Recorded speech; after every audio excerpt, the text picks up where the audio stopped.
अब इसके बाद अगर फंक्शन सेट ए से सेट बी तक डिफाइंड है और सेट ए की कार्डिनैलिटी दे रखी हो, सेट बी की कार्डिनैलिटी दे रखी हो, तब नंबर ऑफ फंक्शन कितने बनेंगे, number of into number of onto क्या होगा, कैसे कैलकुलेट करेंगे, वो फार्मूला हम देख लेते हैं। तो जैसा कि फंक्शन ए से बी तक डिफाइंड है और सेट ए की कार्डिनैलिटी n1 है, सेट बी की कार्डिनैलिटी n2 है, तो अगर n1 n2 के इक्वल है तो उसे हम n मान लेते हैं।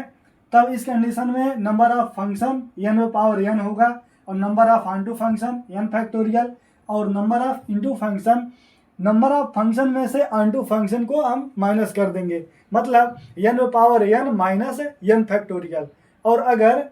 दूसरा कंडीशन लेते हैं कि अगर n1 लेस देन n2 हो गया, तो n1 लेस देन n2 होगा अगर, तो नंबर ऑफ फंक्शन n2 पे पावर n1 होगा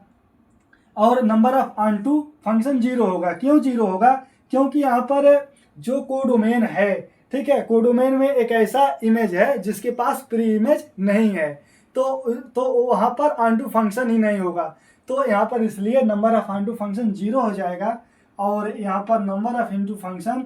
नंबर ऑफ फंक्शन के इक्वल हो जाएगा, जो कि n2 पे पावर n1 हो जाएगा। और अगर n1 ग्रेटर देन n2 होगा तब इस कंडीशन में नंबर ऑफ फंक्शन n2 पे पावर n1 होगा और नंबर ऑफ फंक्शन में से इतना माइनस हो जाएगा, n2 पे power n1 minus n2 n1 n2 minus 1 पे power n1 plus n2 n2 minus 2 पे पावर n1, फिर यहाँ पर माइनस है, ठीक है, यहाँ पर फिर माइनस है, उसके बाद डैश डैश डैश, लास्ट में क्या लिखेंगे, -1 पे पावर n2, मतलब इसी कंडीशन पर हम यहाँ पर माइनस आ रहा था, जैसा कि यहाँ पे n2 की वैल्यू 1 अगर रखेंगे तो यहाँ पर माइनस आ गया, ठीक है, n2 की वैल्यू 2 रखेंगे तो यहाँ पर प्लस आ गया। तो ये डिपेंड करेगा n2 ऑड है कि इवन है, जब ऑड आएगा तो यहाँ पर माइनस आएगा लास्ट में, अगर n2 इवन होगा तो लास्ट में प्लस आ जाएगा। उसके बाद n2 0 पावर n1 हो गया। ये हो गया total number of onto function.